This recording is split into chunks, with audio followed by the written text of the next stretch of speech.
Proton merupakan sebuah merek mobil asal negeri tetangga, yaitu Malaysia, yang sempat populer di Indonesia pada tahun 2007 hingga akhirnya resmi tutup di tahun 2019 kemarin. Sebuah merek mobil nasional Malaysia yang beberapa teknologinya sempat berkolaborasi dengan Lotus, banyak menghasilkan mobil-mobil bagus. Salah satunya yang pengen gue bahas kali ini. Selamat datang di channel Pricebook Otomotif, bersama gue Raka. Ini dia review Proton Neo Satria.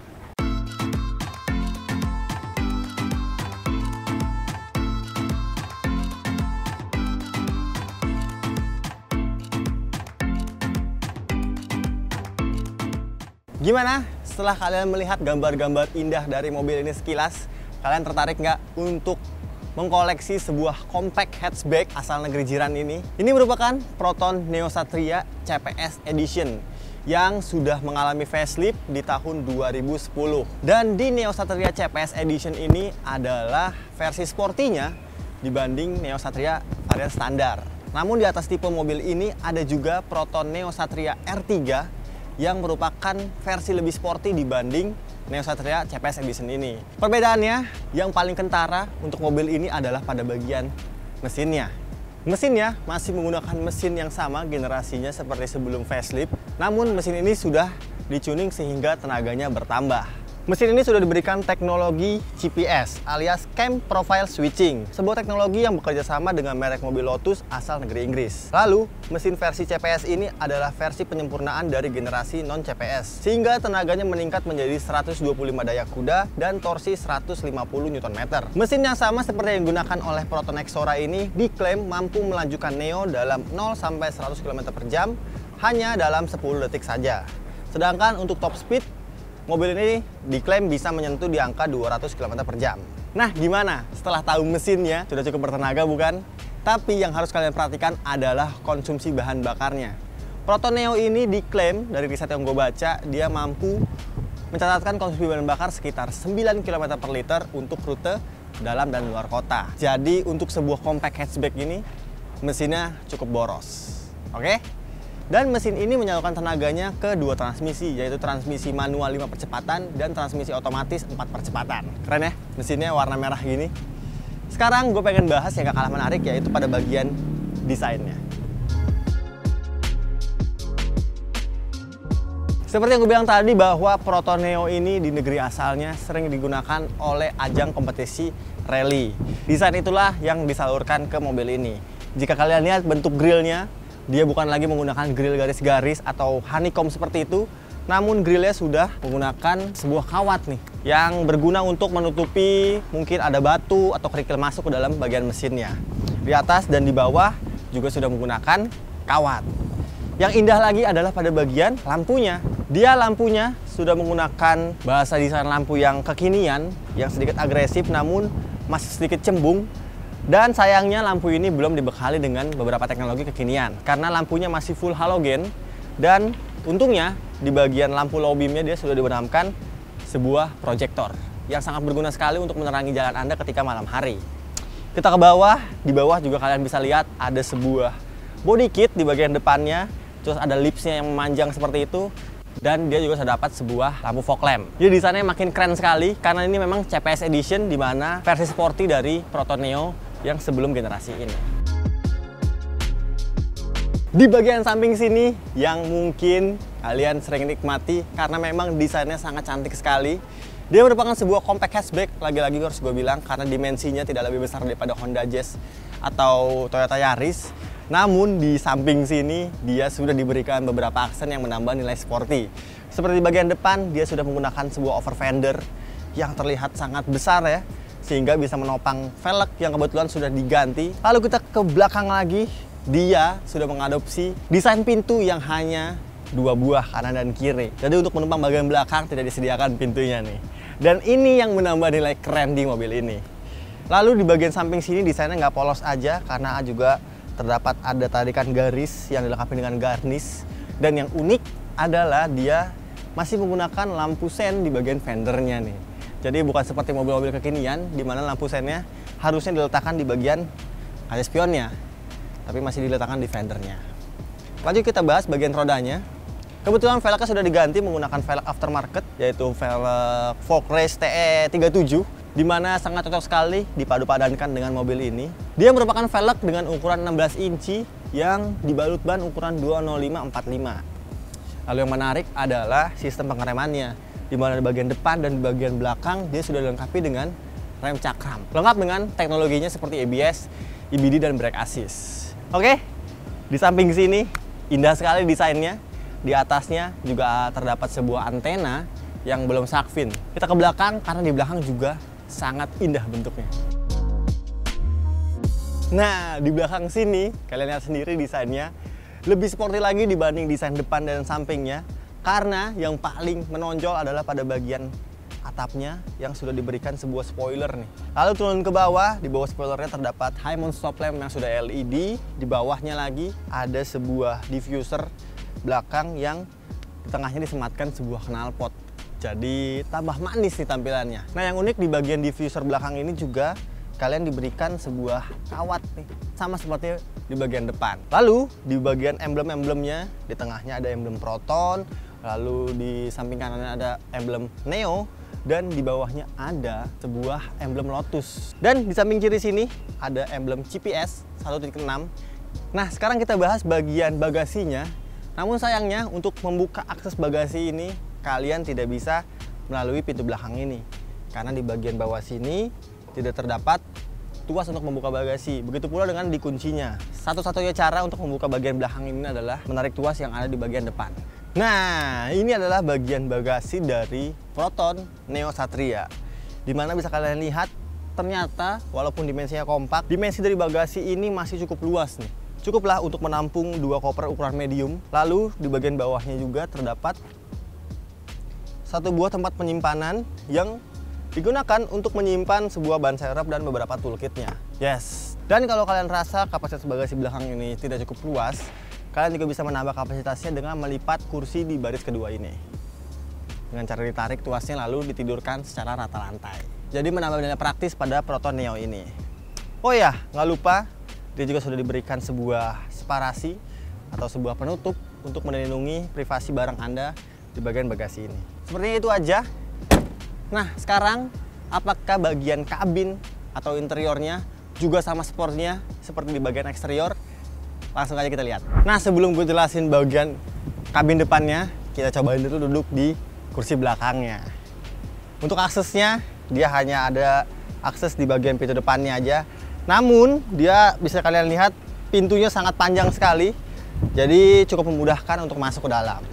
Nah, untuk masuknya kalian tinggal menarik tuas di bagian samping situ, lalu dia akan otomatis maju ke depan nih. Oh, masih manual ya tuasnya.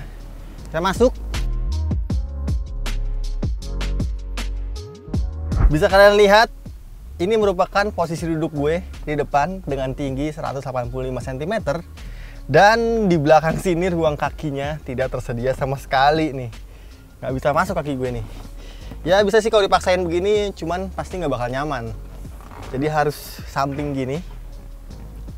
Karena memang dimensi dari mobil ini yang cukup pendek. Lalu untuk urusan headroom juga ternyata cukup tipis nih. Sekitar 5 jari lah ya. Tapi asiknya disediakan juga sebuah headrest. Dan headrest ini sangat pas banget di tekuk leher kalian. Lalu di bagian belakang sini nggak banyak juga yang bisa kalian mainkan karena memang tidak ada. Hanya tersedia 2 buah speaker kanan kiri. Lalu ada sebuah armrest yang cukup kecil di bagian samping sini. Dan untuk urusan keamanannya, dia juga disediakan dengan seat belt 3 titik untuk ke 3 penumpangnya. Jadi memang di bagian belakang sini didesain untuk menampung 3 orang karena headrestnya juga terdapat 3 buah nih. Oke, untuk material kabin di bagian belakang sini joknya sudah dikasih jok kulit, namun untuk bagian door trimnya dia masih plastik keras biasa. Dan panas di belakang sini. Bagaimana kita langsung lompat ke kabin bagian depan. Hal pertama yang langsung terasa ketika duduk di kabin Proton Neo ini adalah aura kabin yang cukup old school. Mungkin kalau kalian menyukai desain-desain klasik yang sporty, kalian akan suka dengan aura kabin di Proton Neo ini. Namun gue pribadi kurang suka. Nah, mobil ini adalah lansiran tahun 2010, dimana untuk material kabinnya dia masih full plastik keras. Di bagian door trim pun demikian. Dan yang sangat disayangkan adalah build quality-nya. Ya is oke lah dengan material plastik keras nih. Oke, sekarang kita bahas posisi duduknya dulu. Di Proton Neo ini posisi duduknya seperti layaknya menyetir sebuah sedan atau hatchback lah ya. Dia cukup rendah, tapi kalian masih bisa melihat visibilitas yang cukup luas untuk bagian depan, bagian samping, hingga bagian belakang. Dan kursinya juga kalian bisa atur untuk maju mundur, reclining, hingga naik turunnya melalui tuas di bagian kanan sini. Oke, lalu untuk setirnya dia bisa kalian atur melalui metode naik turun. Namun sayangnya belum bisa teleskopik. Tapi untuk ukuran defaultnya dia sudah cukup ergonomis lah ya, karena setirnya bisa kalian genggam dengan sempurna nih. Kita ke bagian instrumen clusternya, di mana di bagian speedometer ini Proton Neo masih dibekali dengan instrumen analog. Untuk bagian kiri tachometer sampai dengan 8000 rpm, dan di bagian kanan penunjuk speedometer yang top speednya bisa sampai 240 km/jam. Dan di bagian bawah tachometernya ada penunjuk sisa bensin, dan di bagian speedometernya di bawahnya ada penunjuk suhu dari mesin mobil ini. Di tengah ada sebuah layar analog kecil yang bisa menunjukkan range alias jarak sisa bensin Anda dan juga odometer. Namun di bagian tengah situ layar analognya tidak bisa diganti-ganti atau bukan menunjukkan sebagai multi information display. Lanjut, kita bahas bagian tuas-tuasnya, di mana untuk sebelah kiri dia seperti mobil-mobil Eropa ya. Sebelah kiri ini untuk menyalakan lampu sen, lampu malam, dan di sebelah kanan ini untuk menyalakan wiper. Nah, untuk lampunya dan wipernya belum ada fitur autonya. Lalu kita ke kanan lagi, di sini ada penunjuk untuk menaik turunkan cahaya lampu atau headlamp leveling.